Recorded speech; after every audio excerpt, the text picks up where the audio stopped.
The elevator doors were just about to close when she stepped back, lowering her eyes as if she didn't belong there. "It's okay," she whispered softly, almost to herself. "I'll go." But before the doors could shut, a firm hand stopped them.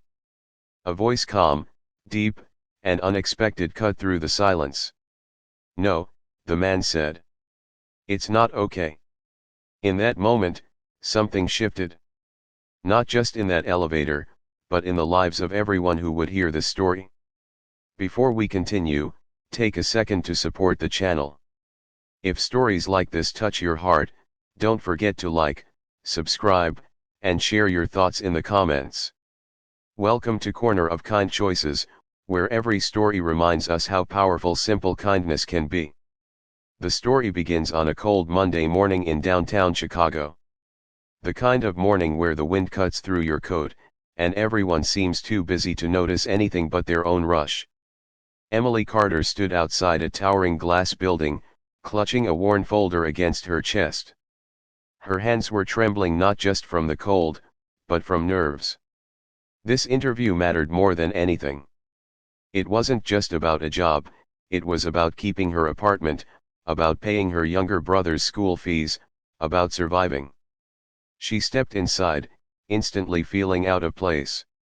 The lobby was polished marble, filled with confident people in tailored suits. Emily looked down at her own outfit, a simple, slightly faded dress and shoes that had clearly seen better days. She approached the front desk, her voice barely steady.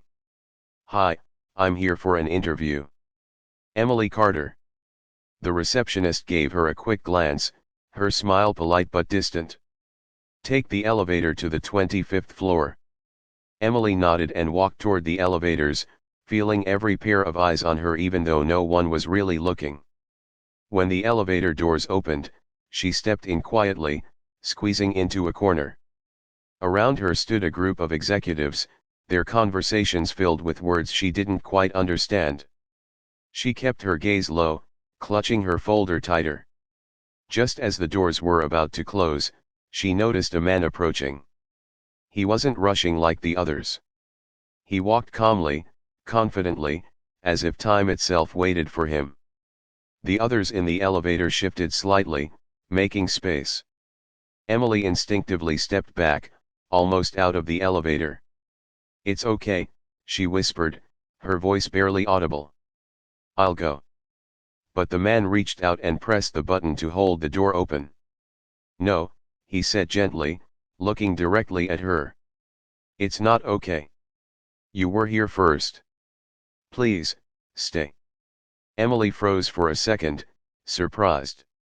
No one had spoken to her like that before, like she mattered. "Thank you," she said softly, stepping back inside. The elevator doors closed. The ride felt longer than it was. Emily could feel her heart pounding. She kept sneaking glances at the man. He didn't look at his phone like the others. Instead, he stood quietly, observing, present. When the elevator reached the 25th floor, everyone began to step out. Emily followed, unsure where to go. "Interviews are in conference room B," someone said casually. Emily nodded and walked down the hallway, her footsteps echoing in the silence.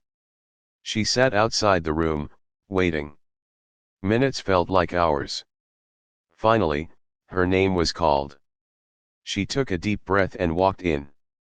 And then she froze. Sitting at the head of the table, was the same man from the elevator. Her heart dropped. "Oh no," she thought. "I made a mistake. I didn't know.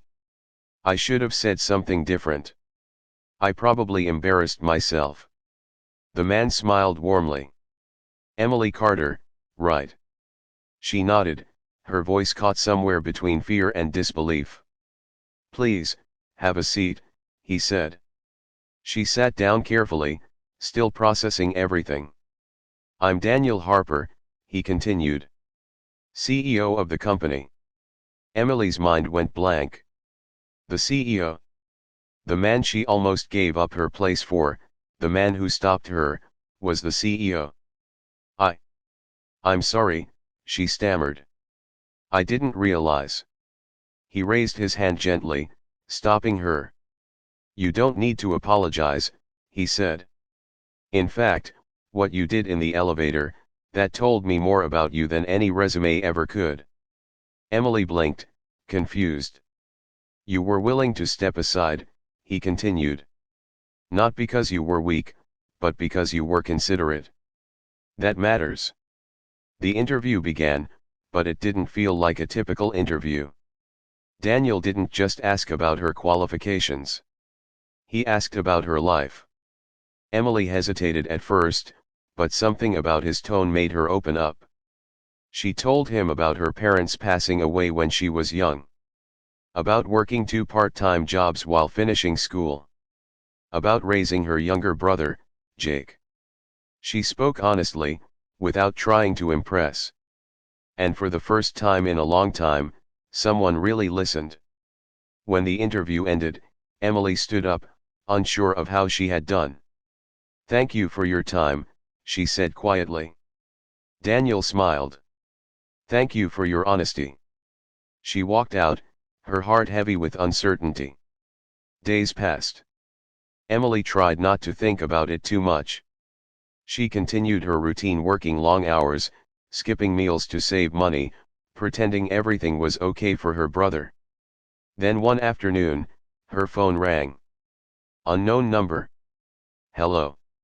Hi, is this Emily Carter? Yes. This is from Harper Industries. We'd like to offer you the position. Emily froze. I got the job.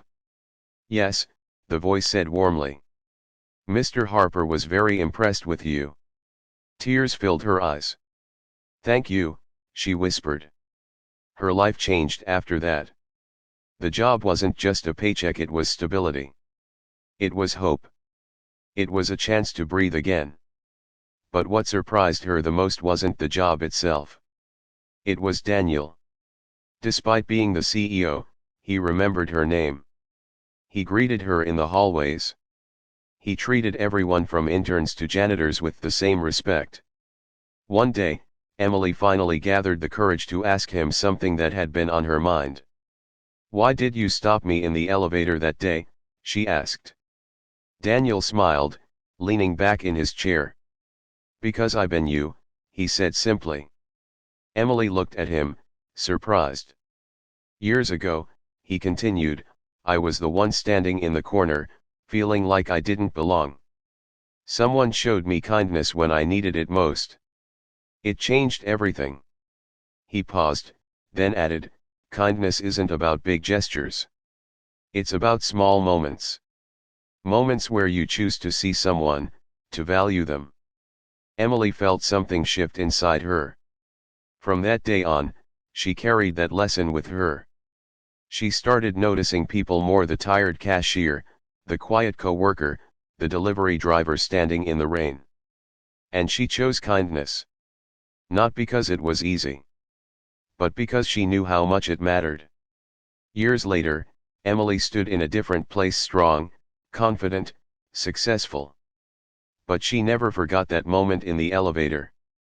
The moment someone said, no, it's not okay. Because sometimes, all it takes is one person to remind you that you matter. And that's the power of kindness. It doesn't just change moments. It changes lives. So the next time you see someone stepping back, doubting themselves, or feeling invisible, be the voice that says, no, it's not okay. Because your kindness might be the reason someone keeps going. And in a world that often feels rushed and cold, that kind of warmth can mean everything.